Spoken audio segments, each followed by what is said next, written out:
그러므로 한 사람으로 말미암아 죄가 세상에 들어오고 죄로 말미암아 사망이 들어왔나니 이와 같이 모든 사람이 죄를 지었으므로 사망이 모든 사람에게 이르렀느니라. 죄가 율법이 있기 전에도 세상에 있었으나 율법이 없었을 때에는 죄를 죄로 여기지 아니하였느니라. 그러나 아담으로부터 모세까지 아담의 범죄와 같은 죄를 짓지 아니한 자들까지도 사망이 왕노릇하였나니 아담은 오실저의 모형이라.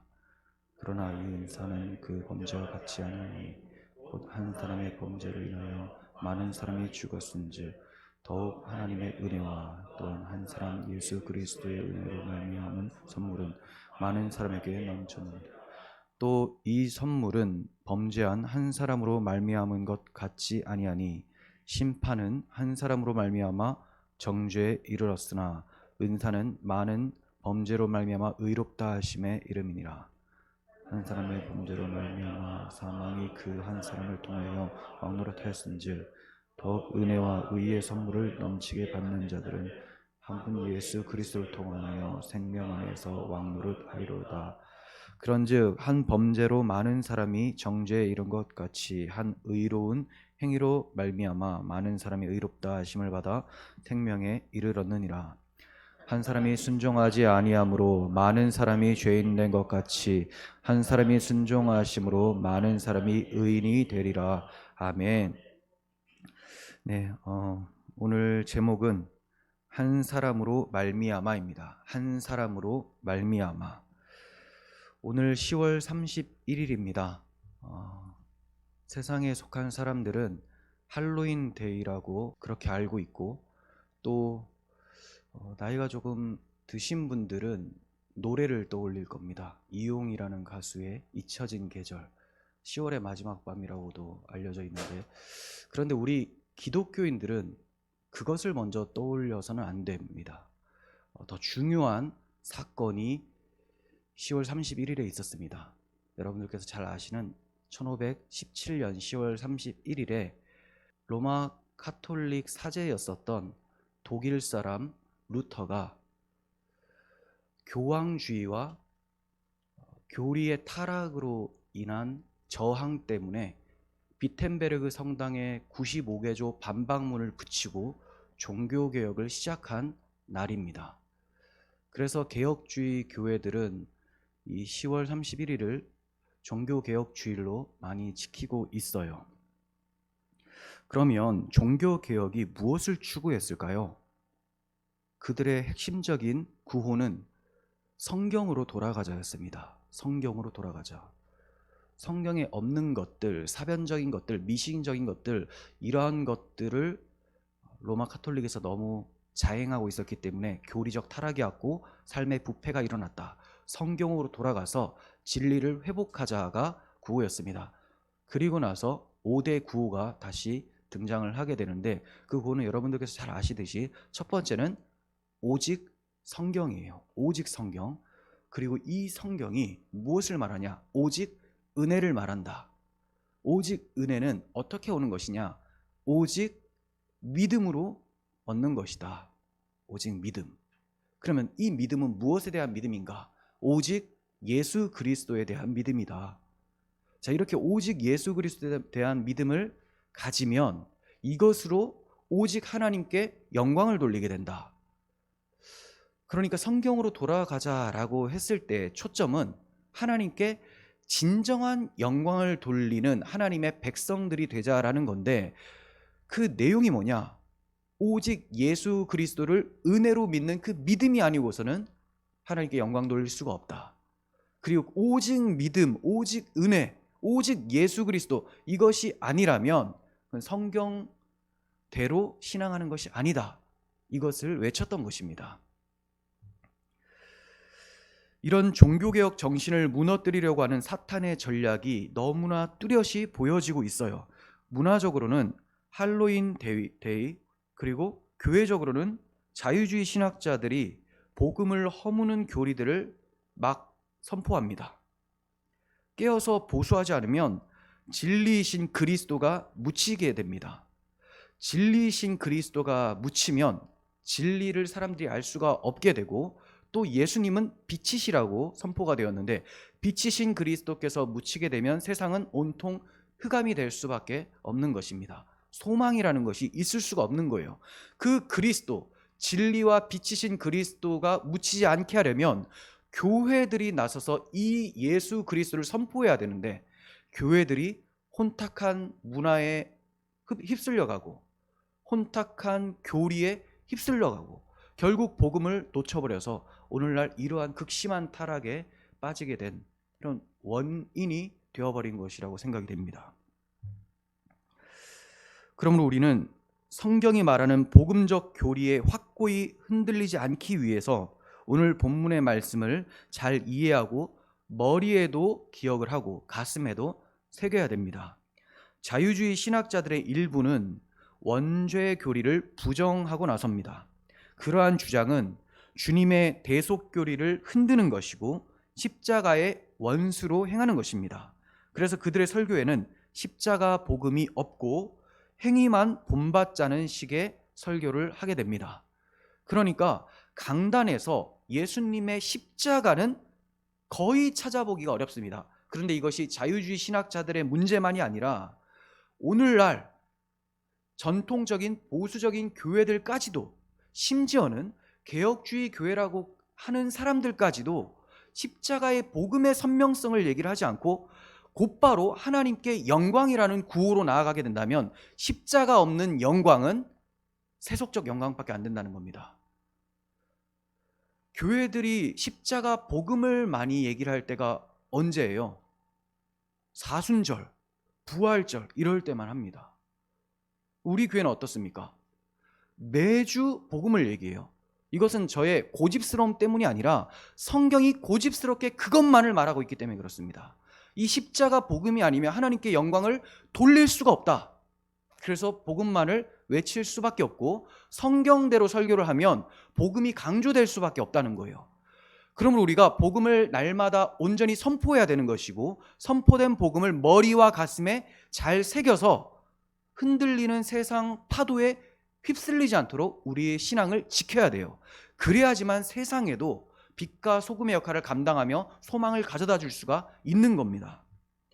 바울 사도가 전한 복음은 모든 인간은 죄 아래 태어나서, 즉 원죄 가운데 태어나서 지옥 갈 상태에 이르렀으나 그리스도의 피를 믿는 자들은, 다시 말해 그리스도의 대속 복음을 믿는 자들은 은혜 아래 있게 되어 영생에 이르게 되었다라는 것을 선포하는 것입니다. 이것을 본문을 통해서 살펴보고 주님께서 이루신 구원의 풍성함이 어떠한지 삶 속에서 경험하며 살 수 있는 그런 시간이 되었으면 좋겠습니다. 자, 먼저 오늘 본문이 12절에서 19절인데 이 본문 안에는 한 사람이라는 단어가 참 많이 등장을 합니다. 그런데 이 한 사람이 정말로 딱 한 사람을 말하는 것이 아니라 각각 다른 두 사람을 한 사람 그리고 한 사람 이렇게 표현을 하는 거예요. 그러면 첫 번째 한 사람은 누구냐? 아담을 얘기를 합니다. 첫사람, 인류의 시조 아담. 그러면 두 번째 한 사람은 누구냐? 흔히 바울이 말한 표현대로라면 둘째 사람, 마지막 아담. 네, 이런 표현이죠. 그러니까 이 사람은 예수 그리스도예요. 바울이 얘기하는 이 사람은 예수 그리스도입니다. 그러면 쉽게 아담과 예수 그리스도라고 기록을 하면 우리가 금방 인식할 수 있을 텐데 왜 이렇게 혼란스럽게 똑같이 한 사람 그리고 또 한 사람 이렇게 표현을 했을까요? 대표성 원리를 설명하기 위해서예요. 우리가 전에는 아담으로 말미암아 죄 아래 있었듯이 이제는 예수 그리스도라는 한 사람으로 말미암아 은혜 아래 있게 되었다라는 점을 강조하기 위해서 한 사람이라는 표현을 한 것입니다. 12절부터 보겠습니다. 그러므로 한 사람으로 말미암아 죄가 세상에 들어오고 죄로 말미암아 사망이 들어왔나니 이와 같이 모든 사람이 죄를 지었으므로 사망이 모든 사람에게 이르렀느니라. 바울은 지금 한 사람으로 말미암아라고 말을 하고 있죠. 아담으로 말미암아 죄가 세상에 들어왔다라고 말한다면, 아니 아담이 도대체 누구길래 저 사람 때문에 죄가 들어와서 나까지 피해를 보게 되었는가, 이런 말을 할 수 있게 된다는 거예요. 그래서 한 사람, 대표성을 가진 이 표현, 한 사람, 사람의 조상이라는 겁니다. 이 사람으로 죄가 들어왔다, 이렇게 말을 하고 있는 거예요. 그러면 아담이 지은 죄는 개인적인 죄가 아니라 인류를 대표하는 사람으로서 지은 죄이기 때문에 그 대표성 원리에 따라서 모든 사람이 죄의 아래 거하게 된다는 겁니다. 이 대표성 원리예요, 이게. 그런데 이 대표성 원리가 사람들에게 불편하게 다가오는 것은 사실이에요. 왜 그러냐면 사람들이 이렇게 말합니다. 아니 나를 대표자로 뽑았다면 아담보다 나았을 텐데 왜 아담은 굳이 하나님께서 먹지 말라고 한 것을 먹어서 이렇게 피해를 끼쳤는가? 나는 안 그랬을 텐데 라고 불평, 원망할 수가 있다는 겁니다. 하지만 어느 누구도 하나님만큼 우리를 위한 대표를 더 잘 뽑을 수는 없습니다. 그렇죠? 내가 나를 잘 압니까? 창조주이신 하나님이 나를 잘 아시겠습니까? 하나님이라는 거예요. 나의 선택보다 하나님의 선택이 더 정확하다라는 것을 우리는 인정을 해야 돼요. 우리가 하나님보다 더 똑똑한 선택을 할 수가 없는 것입니다. 두 번째는 내가 대표자를 선택할 권한이 없다라는 것이 불평, 원망입니다. 내가 뽑지도 못한 대표자가 무슨 소용이 있느냐? 우리는 대통령을 우리 손으로 뽑습니다. 그런데 지금 하나님께서는 하나님이 스스로 뽑으셨다라는 거예요. 그게 원망과 불평이 된다는 겁니다. 하나님은 아담을 단지 선택하신 것만이 아니라 우리의 대표자로 그를 창조하셨어요.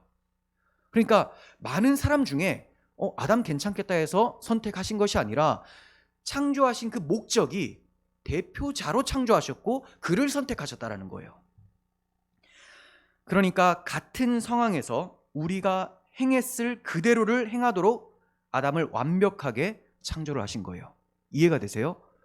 우리도 똑같이 그 상황에서 선악과를 먹을 수 있는 사람이라는 겁니다. 그걸 아시고 대표자로 삼으신 거예요.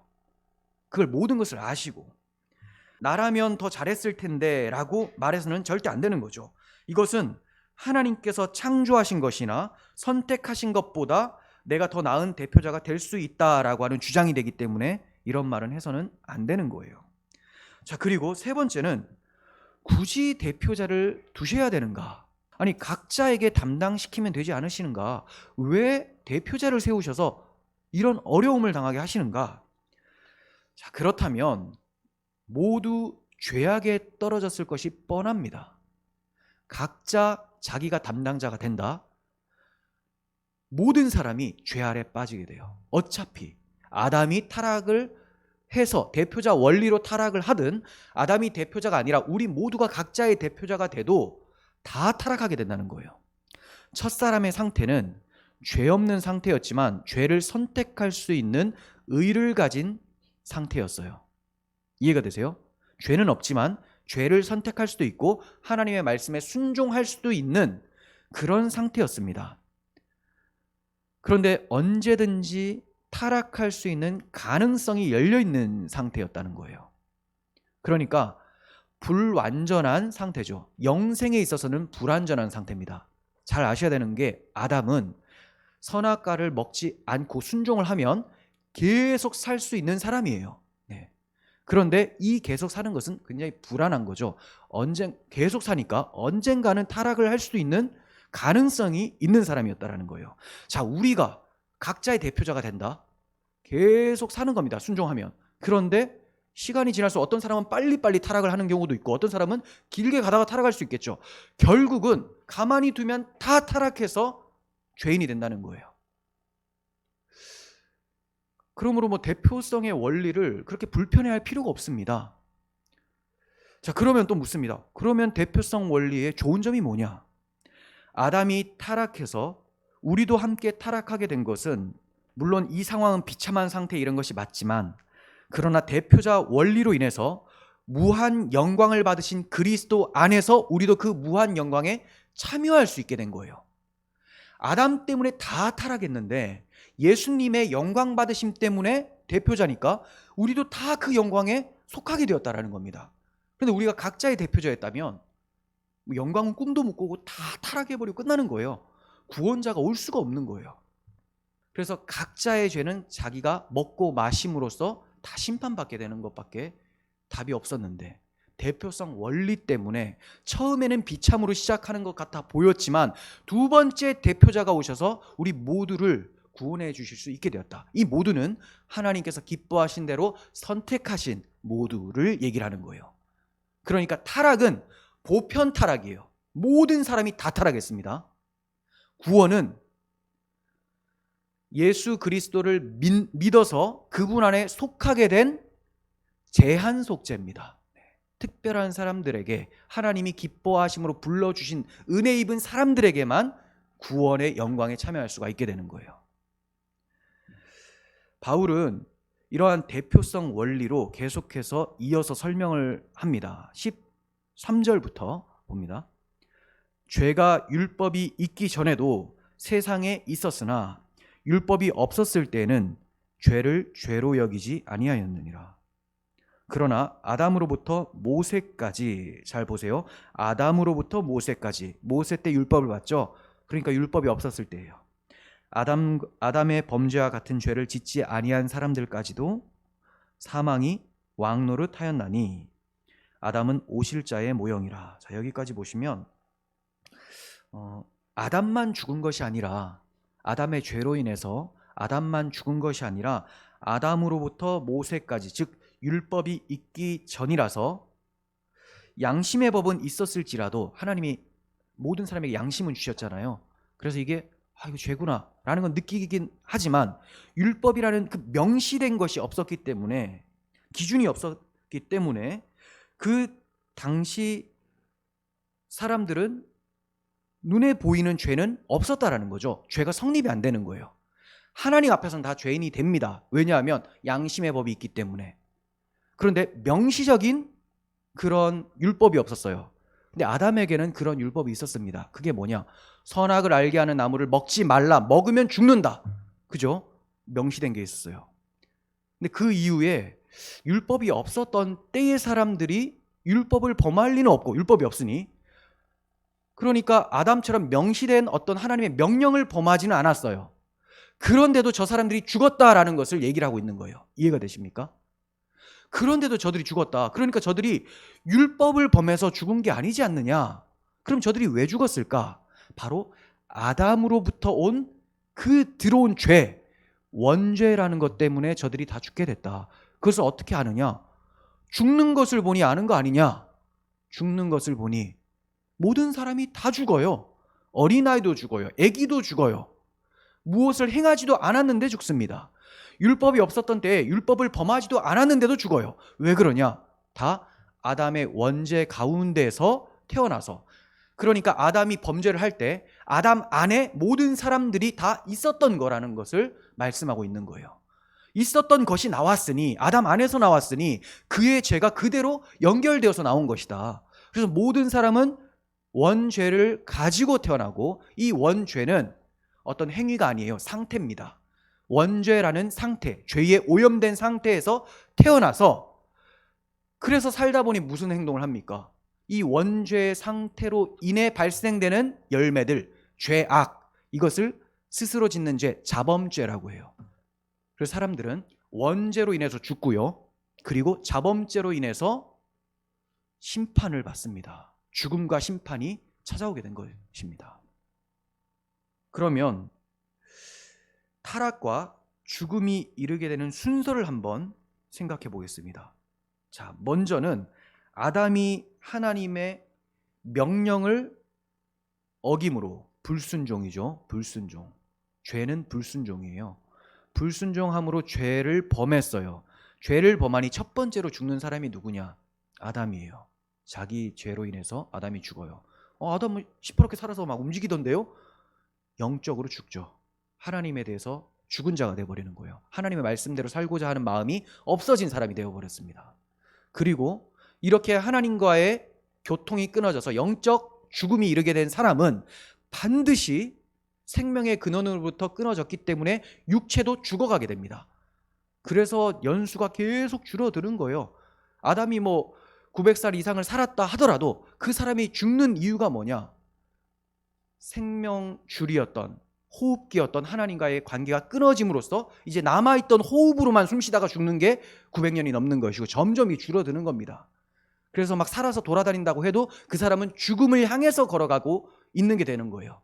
이해가 되시죠? 이렇게 아담이 죄를 범해서 아담의 죽음이 찾아왔어요. 세상에 죽음이라는 단어가 들어왔습니다. 사람들이 이걸 몰라요. 죽음이 원래 있는 줄 알아요. 왜? 다 죽으니까. 굉장히 어리석은 거죠. 다 죽으니까 그런 거다. 이게 이치다. 이게 타락한 자의 이치긴 해요. 하지만 창조의 이치는 아니었습니다. 그래서 아담으로부터 죄가 들어오고 죄로 인해서 사망이 들어왔다라고 지금 말씀을 하고 있는 거예요. 이 사망이 어디에까지 미치게 되느냐? 아담 안에 있었던 사람들, 아담으로부터 나오는 모든 후손들에게도 사망이 미치는 거예요. 왜? 아담의 죄가 연결되었기 때문에. 그걸 원죄라고 하죠. 자, 그렇게 있다가 율법이 주어진 이후의 사람들은 어떻게 되느냐? 무엇 때문에 죽느냐? 원죄는 그대로 받고 있죠. 그리고 율법이 주어졌는데 율법으로 보아도 이 사람들은 죄인이라는 것이 드러나는 거예요. 자범죄로 인해서. 그 자범죄는 사실 우리 안에 원죄가 있다라는 것을 드러내는 겁니다. 그래서 이 자범죄로 개인을 부패시키고 사회를 부패시키는 거예요. 그런데 사도 바울은 어째서 아담을 오실자의 모형이다 이렇게 소개를 하고 있을까요? 오실자라는 것은 예수 그리스도를 가리키는 거예요. 그런데 원죄를 전가해준 아담이 그리스도의 모형이라면 그리스도도 죄를 가져다 주시는 분이라고 모형이라고 말한 것인가? 그건 아니라는 거죠. 그러니까 모형이라고 할 때는 유사성과 상이성이 있습니다. 비슷한 게 있고 다른 게 있다는 거예요. 그 비슷한 점 때문에 모형이라고 한 거예요. 다 똑같은 게 아니라 다른 점도 있지만 비슷한 부분 때문에 아담이 오실 예수 그리스도의 모형이다라고 말을 한 겁니다. 이해를 돕기 위해서 바울이 사용한 다른 표현을 생각해 보겠습니다. 바울은 예수님을 마지막 아담으로 표현을 했어요. 마지막 아담. 고린도전서 15장 45절 보시면 기록된 바 첫사람 아담은 생령이 되었다 함과 같이 마지막 아담은 살려주는 영이 되었나니. 첫사람 아담이라고 했는데 마지막 아담이라고 하면서 예수님을 이렇게 소개합니다. 어째서 예수님을 마지막 아담이라고 할까요?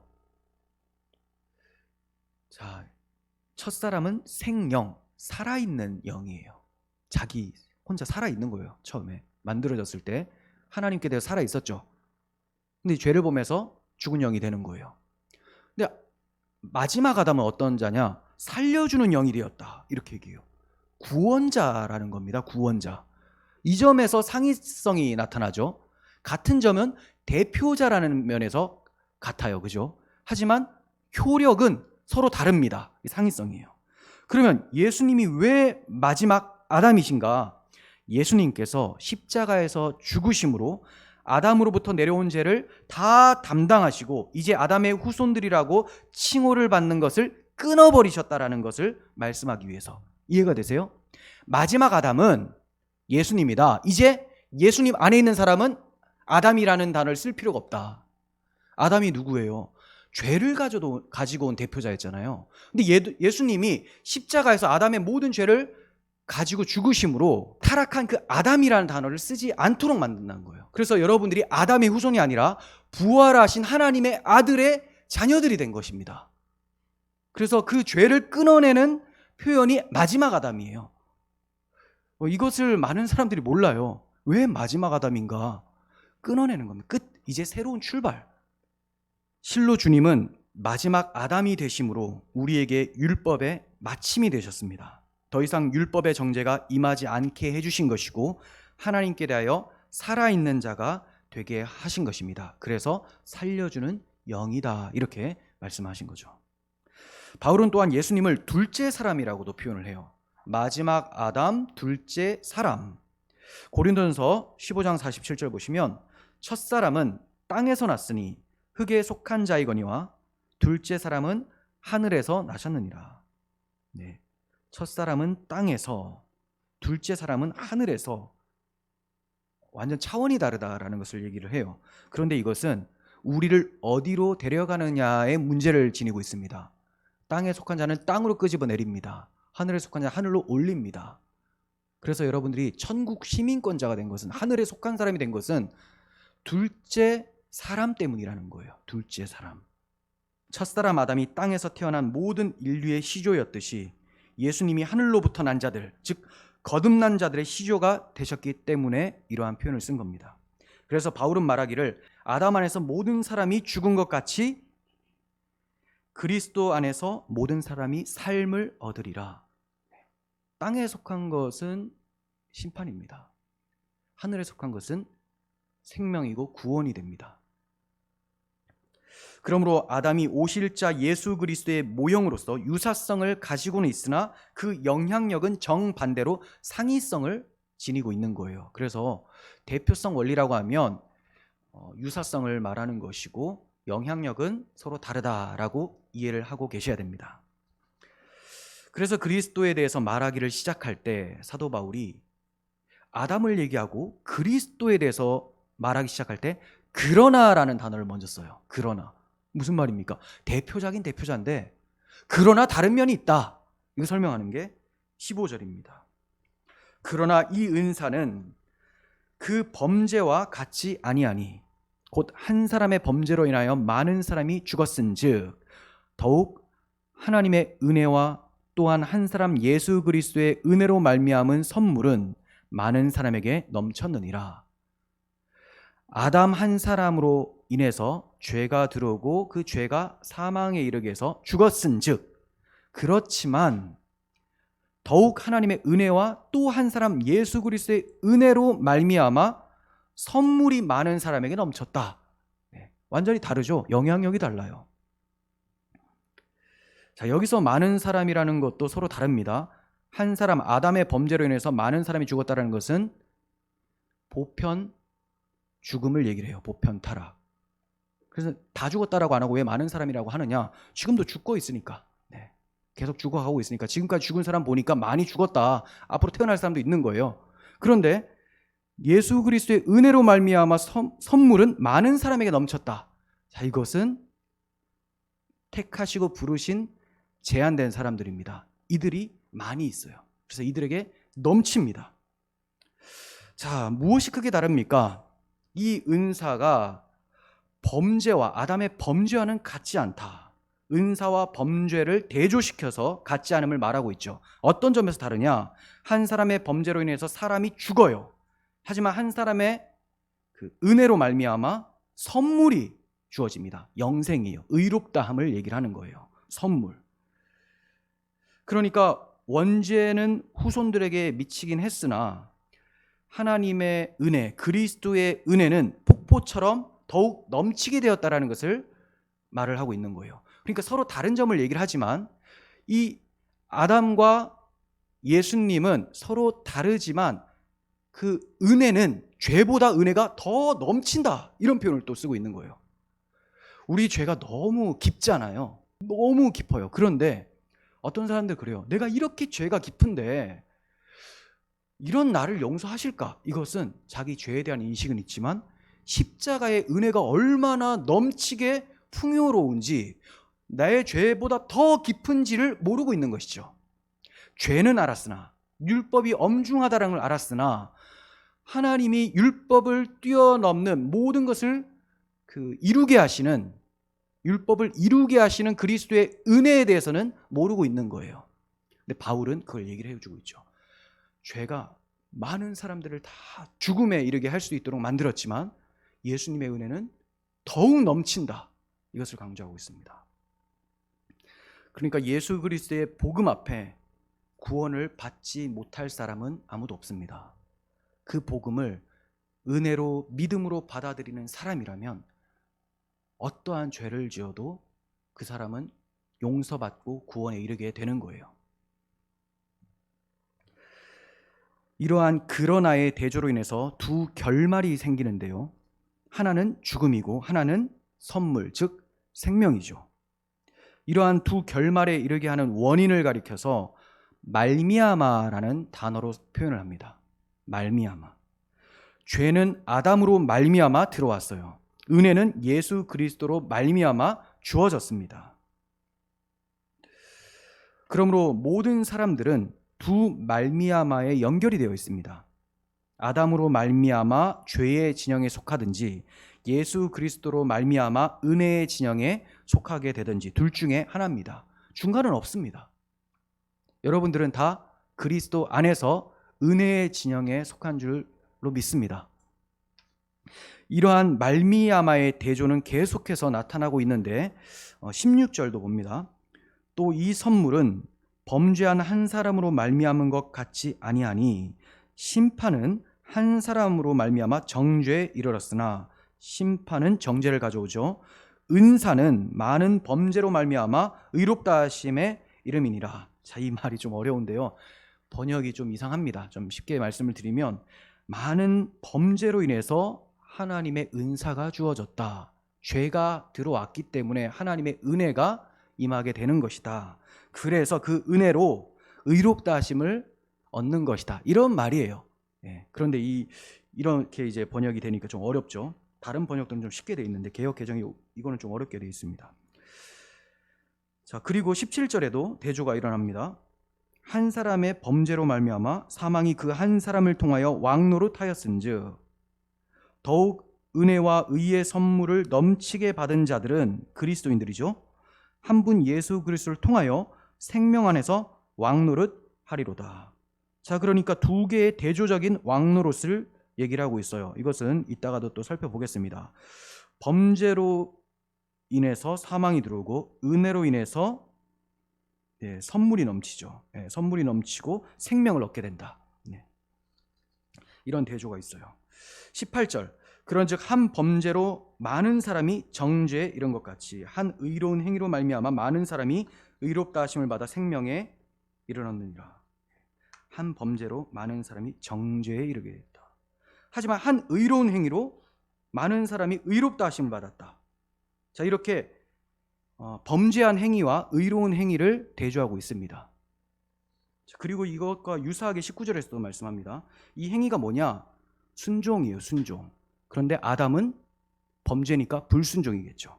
19절 한 사람이 순종하지 아니함으로 많은 사람이 죄인이 되었다. 이것과 같이 한 사람이 순종하심으로 많은 사람이 의인이 되리라. 이렇게 말씀하고 있습니다. 그러면 예수님의 의로운 행위, 예수님의 순종, 이것 때문에 우리가 의를 입었잖아요. 이게 뭐냐?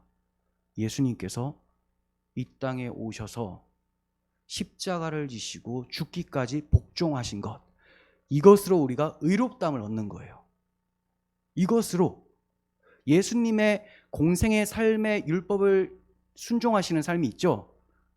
자, 이것은 우리에게 이 의를 넘겨주기 위해서 그렇게 지키신 것이 아니라 예수님이 이거 하면 너무 길어지는데 너무 중요한 부분인데요. 잠깐만 말씀드릴게요. 잠깐만. 예수님이 이 땅에 공생애 동안 사시면서 여러 가지 기적과 이적을 베푸시고 율법을 지키시고 말씀을 하셨잖아요. 말씀. 왜 하셨을까요? 자기가 십자가에서 대속하여 죽으실 구약에 예언된 메시아라는 것을 가르쳐 주기 위해서, 드러내기 위해서, 진리를 가르쳐 주기 위해서죠. 그래서 마태복음의 16장 16절에 너희가 나를 누구라 하느냐? 주는 그리스도시요 살아계신 하나님의 아들입니다. 라는 고백을 받도록 하기 위해서. 그죠? 그래서 공생애가 있었던 거예요. 그러니까 이게 뭐냐? 십자가에서 죽으시는 예수를 드러내기 위해서 공생애가 있었던 거예요. 그리고 이것으로만 그 구속이 일어나는 게 아닙니다.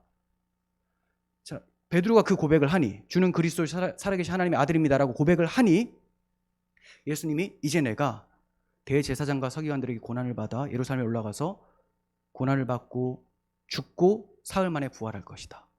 자, 이것으로 구원이 발생되는 거예요. 그러면 십자가에서 죽으시고 부활하시는 주님이시라는 것, 메시아라는 것을 드러내기 위해서 예수님의 삶이 있었던 것이죠. 그러니까 이 삶을 넘겨주기 위해서 오신 것이 아니라 십자가에서 이 모든 것, 구약의 모든 율법의 요구와 하나님의 계획들 있죠. 이걸 다 이루시는 자리가 어디냐? 십자가라는 거예요. 이 십자가를 증거하기 위해서 예수님의 삶이 있었던 것입니다. 자, 이것 때문에 지금 피 터지게 싸우고 있어요. 지금 개혁주의 안에서.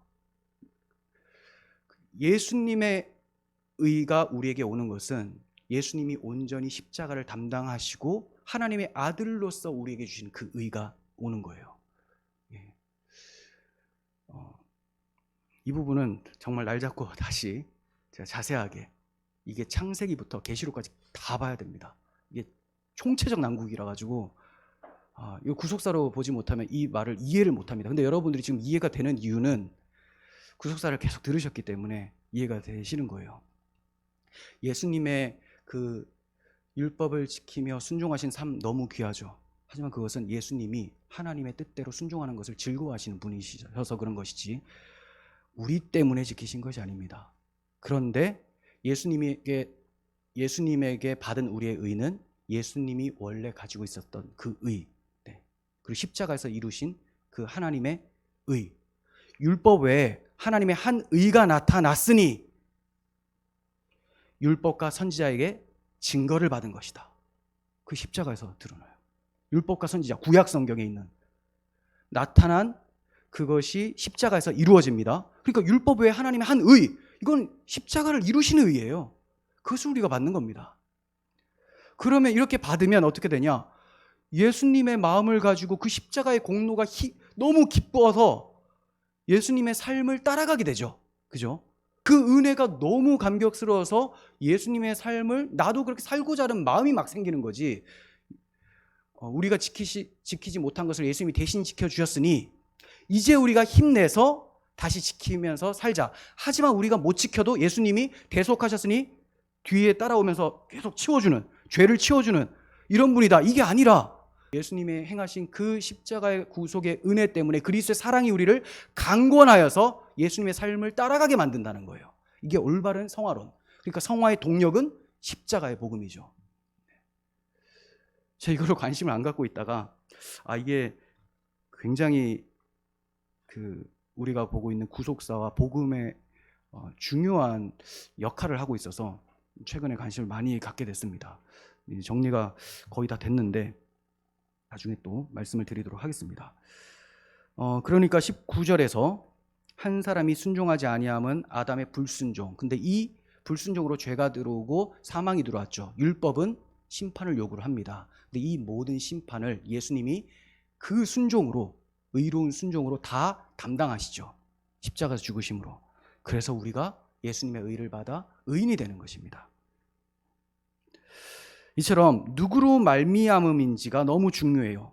아담으로 말미암은 것이냐, 예수님으로 말미암은 자냐. 여러분들은 누구로 말미암은 자입니까? 누구로 말미암은 자인 거에 따라서 결말이 달라집니다. 그리고 현재 상태도 달라져요. 결말은 천국과 지옥, 현재 상태는 천국을 누리며 사느냐 아니면 욕망에 사로잡혀서 죄 가운데 사망에 매여서 종살이하면서 사느냐, 현재의 상태도 달라진다는 거예요. 얼마나 중요한 교리고 얼마나 귀한 복음입니까? 대표성 원리에 확고하기 위해서 한 가지 예를 말씀을 드리겠습니다. 사무엘상 17장에는 두 진영 가운데에 싸움이 일어나요. 블레셋 진영과 이스라엘 진영. 그래서 블레셋 진영의 장수로는 골리앗이 등장을 하고요. 이스라엘 진영의 장수로는 아무도 등장을 못하고 있어요. 왜냐하면 골리앗을 보니까 너무 거대합니다. 무서워서 나서지를 못해요. 이 골리앗을 누구를 상징하는 거냐? 하나님 나라를 위협하는 마귀예요. 너무 큰 거예요. 아무도 나설 수가 없어요. 그때 왕이 사울 왕, 인간이 세운 왕이죠. 인간의 행위로, 인간의 어떠한 잘남으로도 마귀를 대적할 수가 없어요. 정죄받아 죽습니다. 그냥 그 자리에서 죽는 거예요. 못 나서요. 그런데 갑자기 등장한 사람이 누구냐? 어린 꼬마가, 양치기인 꼬마가 탁 나타나가지고 저놈 내가 없애버리겠다 이러는 거죠. 무기도 전쟁용 무기가 아니에요. 뭐 칼이나 이런 걸 쓰는 것이 아니라 물매라고 자기가 자기 양 지킬 때 쓰던 거. 그게 물매로 돌 던지는 거. 그냥 나갔습니다. 그러니까 사람들이 얼마나 비웃어요. 이 비웃음은 이스라엘 진영에서도 있었고 블레셋 진영에서도 있었습니다. 정말 어린 양처럼 볼품없고 연약해 보이는 사람이 등장을 했어요. 다윗. 떠오르죠? 다윗의 자손으로 예수님이 오시죠. 예수님. 어린 양처럼 세상으로부터 비난받고 저게 뭐냐? 이렇게 생각해요. 자, 이 다윗이 골리앗 앞에 서서 물매로 돌을 던졌는데 이마에 팍 박혀요. 골리앗이 쓰러집니다. 쓰러져서 골리앗의 칼로, 다윗은 칼이 없으니까 골리앗의 칼로 골리앗의 머리를 잘라요. 머리가 상하게 됐어요. 무엇을 얘기하는 겁니까? 십자가 구속으로 사탄의 머리를 상하게 하시는 예수 그리스도의 복음을 나타내고 있었던 사건인 거죠. 그랬더니 블레셋 진영의 사람들이 다 도망가요. 머리가 떨어졌으니 다 도망갑니다. 이게 대표성 원리예요. 예수님이 십자가에서 마귀의 머리를 상하게 하시니 그 모든 사망 권세는 이제 그리스도인들에게는 다 사라진 것입니다. 여러분들은 이제 사망에 매여 있을 수가 없는 거예요. 우리는 지금 주님께서 이미 대표자 간에 싸워 이기신 싸움을 싸워가고 있는 것입니다. 그러므로 평안하고 담대하시길 바라요. 요한복음 16장 33절에서 이것을 너희에게 이르는 것은 너희로 내 안에서 평안을 누리게 하려 함이라. 세상에선 너희가 환난을 당하나 담대하라. 내가 세상을 이기었노라. 그러므로 울지 말라. 유대 지파의 사자 다윗의 뿌리가 이기셨다. 울지 마십시오. 평안하시고 담대하십시오. 유대 지파의 사자 다윗의 뿌리가 이기셨습니다. 주님께서 세상에서 환난은 당하기는 할 것이다. 그러나 담대해라.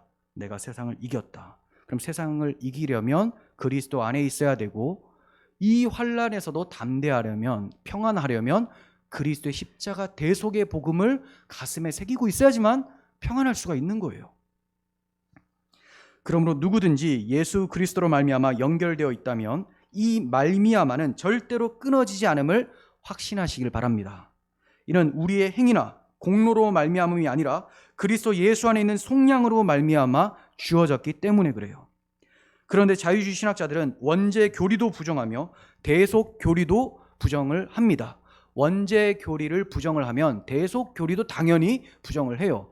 그러니까 원죄 교리, 모든 사람이 완전히 다 타락한 것은 아니다라고 생각하니까 유토피아를 꿈꾸면서 공산주의, 사회주의를 추구를 하는 거예요. 그게 가능하다고 생각하는 거예요. 타락한 죄인이라고 생각을 안 하니까 실현 가능하다. 그런데 역사가 증명하죠. 그러한 나라들의 컨트롤 타워들이 다 타락해서 결국 그 나라 전체가 타락하는 것을 우리는 봅니다. 그러니까 어떠한 체제도 유토피아를 가져올 수가 없어요. 복음으로 정복해서 복음으로 충만한 곳, 하나님 나라, 그곳이 어디냐? 교회. 교회도 성령 충만하지 못하면, 복음으로 충만하지 못하면 그 하나님 나라라는 유토피아를 그려낼 수가 없는 거죠. 그래서 교회는 이 땅에서 부지런히 복음을 연구하고 복음을 묵상하고 적용함으로써 하나님이 기뻐하시는 천국을 나타내 보이게 되는 것이고, 주님 다시 오시게 되면 역사가 끝나고 세상의 모든 죄악과 죄를 부추기고 있는 사탄 마귀는 지옥에 던져짐으로써 이제 이 땅에서 천국을 구현하고 있었던 교회들이 온전한 천국에 이르게 되는 것입니다. 그곳이 바로 유토피아죠. 진정한 유토피아. 주님이 만들어내시는, 주의 십자가 복음이 만들어내시는 유토피아가 바로 새하늘과 새 땅인 것입니다. 여러분이 연결된 말미암아는 무엇입니까? 첫사람 아담으로 말미암은 것입니까? 둘째 사람 예수 그리스도로 말미암은 것입니까? 우리가 그리스도로 말미암았다면 우리는 평안과 담대함과 그리고 그 끝에도 승리를 얻을 수가 있다는 것을 확신하시기를 바랍니다. 이제 17절에 나타난 두 번의 왕노릇에 대해서 살펴보고 마치고자 합니다. 17절, 한 사람의 범죄로 말미암아 사망이 그 한 사람을 통하여 왕노릇하였은즉 더욱 은혜와 의의 선물을 넘치게 받은 자들은 한 분 예수 그리스도를 통하여 생명 안에서 왕노릇하리로다. 왕노릇한다는 것은 지배한다라는 거예요. 지배한다. 범죄는 사망이 왕노릇하도록 만듭니다. 그러니까 죽음이라는 놈이 사람들을 두렵게 만들어버려요. 너 죽을래? 아니요. 이렇게. 그래서 죽을 것 같으니까 다 복종을 해요. 종노릇 하는 거죠. 사망이 왕노릇한다. 마귀가 사망이라는 것을 쥐고 왕노릇을 하는 거예요. 돈 못 벌면 너 죽어. 돈의 노예가 돼. 네. 교회를 왜 나가? 죽으려고 나가냐? 이러면 아주 중대한 건이 다 취소가 되는데 살아야죠. 생명이 돈에 있다고 여기게 되죠.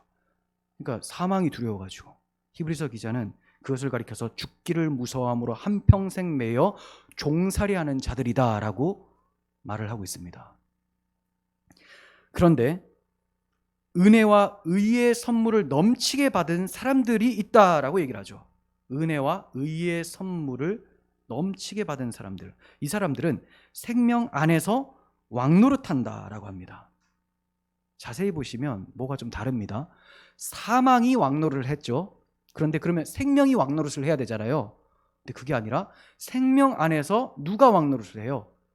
우리가 그리스도의 은혜로 생명을 얻게 됐고 이제 이 생명이 취소가 안 되니까 사망이 우리를 유혹하고 박해하고 막 꼬드겨도 두려워하지 않아요. 왕노릇을 하는 겁니다. 그러니까 세상에서 기독교인들이 죽음을 두려워하지 않으니 히브리서 기자가 뭐라고 하느냐, 이런 사람은 세상이 감당할 수 없는 자들이었다, 이렇게 표현을 해요. 감당이 안 돼요. 죽음으로는 다 감당이 됐었는데 이 죽음의 세력을 잡은 자 마귀를 멸하셨어요. 예수님이 자기가 죽으심으로, 자기의 죽으심으로 죽음의 세력을 잡은 자 마귀를 멸하셨다. 그래서 우리가 죽음을 두려워하지 않아요. 그러니까 이 적그리스도 세력들은 교회가 아주 골칫거리입니다. 자기가 자기 나름대로 유토피아를 세우고자 하는데 교회는 아니다, 그리스도만이 우리의 왕이고 그분의 나라만이 영원한 나라다. 하나님이 세우시는 한 나라, 다니엘서에 나오는 그 주제죠. 하나님이 세우시는 한 나라, 그 나라는 변치 않는다. 그래서 복음만을 전하니까 이게 미운 거예요. 그래서 뭐 총칼을 들이밀어도 이 사람들이 두려워 안 해. 이게 왜 그러냐? 이미 자신의 죽음으로 죽음의 세력을 잡은 자 마귀를 멸하심으로 한평생 죽기를 무서워함으로 매여있던 종살이하던 자들을 놓아주셨기 때문에 그렇다라는 거죠. 이 왕노릇은, 우리가 하는 이 왕노릇을 가능케 한 것은 은혜로 인해서 생명이 주어지죠. 은혜로 인해서 생명, 그 생명 안에서 우리가 왕노릇을 해요. 그럼 은혜가 어디서부터 주어지냐? 은혜와 진리는 예수 그리스도로부터 온 것이다. 요한이 이렇게 얘기를 하고 있죠. 예수 그리스도의 십자가 대속의 공로가 은혜로 임하게 된 것이고, 이 은혜가 우리에게 생명을 주고 이 생명을 받았기 때문에 죽음을 두려워하지 않고 죽음 앞에서도 왕노릇을 하면서 왕같은 제사장으로 살게 된 것입니다. 이 왕노릇은 그들이 세세토록 왕노릇 하리로다라고 한 말씀대로 새하늘과 새 땅에서 완성이 될 것입니다. 하지만 왕같은 제사장으로 이 땅을 살아가는 모든 그리스도인들은 지금도 그 왕노릇을 누리면서 살고 있는 거예요. 세상대로 끌려가지 않잖아요. 나는 끌려가는데요. 회개하시고 복음을 깊이 받아들이시고 복음을 적용시키셔야 돼요. 주님이 하셨는데 머리가 하셨는데 몸이 그걸 못 느껴. 무슨 문제가 심각한 거죠. 회개하시고 복음 앞으로 나오셔야 돼요. 이 회개하라는 말을 너무 싫어합니다. 누가? 기독교인이. 나 구원 받았는데 왜 계속 회개하라고 하냐고. 복음을 더 풍성하게 누리기 위해서 주님과의 교제가 원활하게 이루어지도록 회개를 하라는 것이지, 주님이 죄를 싫어하시잖아요. 그렇다고 여러분들을 그 구원에서 취소시키고 이런 건 없어요.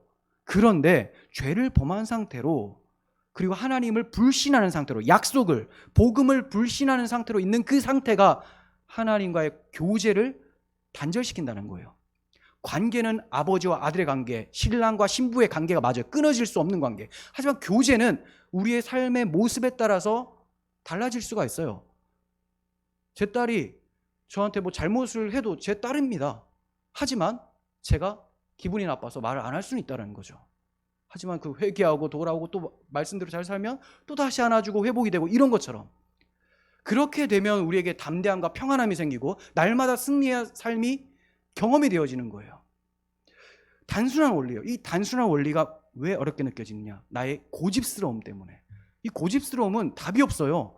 아무리 쉽게 설명해도 이 고집스러움 때문에 안 보여요. 그래서 성경이 이렇게 밝히 드러난 진리임에도 불구하고 바울이 뭐라고 해요? 너희가 구약시대 시내산에 모세에게 덮였었던 그 수건이 지금도 덮여있다. 그래서 성경을 못 보는구나. 마음의 할례를 받아야 돼요. 그 수건이, 모세는 머리를 덮었는데 너희는 마음에 덮여 있다. 마음의 수건을 벗어 던져야 됩니다. 십자가를 묵상하시고 그분 앞에 철저하게 회개하시고 그분으로 평강을 누리시길 바랍니다. 이렇게 평강을 누리고 이 땅에서 죽음을 오히려 사로잡고 죽음 앞에서도 당당히 생명 안에서 왕노릇하는 사람들, 이런 사람들은 사도 바울과 같이 외치게 돼요. 사망아, 너희 승리가 어디 있느냐? 사망아, 네가 쏘는 것이 어디 있느냐? 호통을 칩니다. 호통치며 조롱하죠. 너 도대체 어디 있어? 있으면 한번 나와봐. 호통치고 조롱하는데 사망이 뭘 어떻게 하지를 못해요. 세상에 감당이 안 됩니다. 여러분, 사망이 우리를 삼킬 수 있습니까? 사도 바울의 말씀, 성경 말씀, 성령의 조명으로 기록해 주신 절대 진리와 권위의 말씀을 믿으세요. 로마서 8장 35절. 누가 우리를 그리스도의 사랑에서 끊으리요? 환난이나 곤고나 박해나 기근이나 적신이나 위험이나 칼이랴. 기록된 바 우리가 종일 주를 위하여 죽임을 당하게 되며 도살을 당할 양같이 여김을 받았나이다 함과 같으니라. 죽임당하고 도살당한다. 사망이죠. 그런데도 어떻습니까? 그러나 이 모든 일에 우리를 사랑하시는 이로 말미암아 우리가 넉넉히 이기느니라. 우리가 어떻게 이기냐? 우리를 사랑하시는 이 예수님으로, 예수님의 무엇으로? 십자가 대속의 공로로 죽음의 세력을 잡은 자 마귀를 멸하셨기 때문에 우리도 넉넉히 이긴다. 넉넉히 이긴다. 내가 확신하노니, 자, 이 복음을 아니까 이제 확신이 찾아오는 거예요. 사망이나 생명이나 천사들이나 권세자들이나 현재일이나 장래일이나 능력이나 높음이나 깊음이나 다른 어떤 피조물이라도 우리를 그리스도 예수 안에 있는 하나님의 사랑에서 끊을 수 없으리라. 네, 사망이 우리를 그리스도의 사랑에서 끊을 수가 없어요. 여러분들을 결코 좌절시킬 수가 없습니다. 그래서 그리스도인들은 임종 앞에서도 찬송하며 주님 나라로 올라가게 되죠. 우리는 그리스도로 말미암아 넉넉히 이기는 자가 된 것입니다. 세상을 이기는 승리가 이것이니 우리의 믿음이니라. 이 믿음은 그리스도의 십자가 대속의 공로, 부활의 영광을 믿는 믿음입니다. 이 십자가를 믿는 우리들은 문제나 상황에 의해서 좌지우지 되지 아니하고 오히려 그것들 위에 왕노릇을 하도록 만들어냅니다. 이렇게 세상에서 하나님의 자녀답게, 왕의 자녀답게 넉넉히 이기면서 살아가시는 우리 모두가 되시기를 바랍니다. 기도하겠습니다. 하나님 아버지, 이 귀한 복음을 우리 개혁주의 선배님들의 그 희생과 헌신으로 지켜주시고, 오늘 이 시간 우리가 복음을 듣고 평안과 담대함과 승리를 확신할 수 있게 해주심에 큰 감사를 드립니다. 1517년 10월 31일 종교개혁을 주관하신 하나님, 오늘날에도 종교개혁이 필요할 정도로 너무나 교리적으로 또 윤리적으로 혼탁한 세상을 살아가고 있습니다. 저희에게 복음 진리에 확고할 수 있도록 은혜 베풀어 주시고, 우리가 가진 이 복음이 우리의 삶만 변화시키는 것이 아니라 세상을 변화시키며 세상에 그리스도의 나라가 오게 하는 준비가 될 수 있도록 인도하여 주시옵소서. 우리 구주 예수 그리스도의 이름으로 기도합니다. 아멘.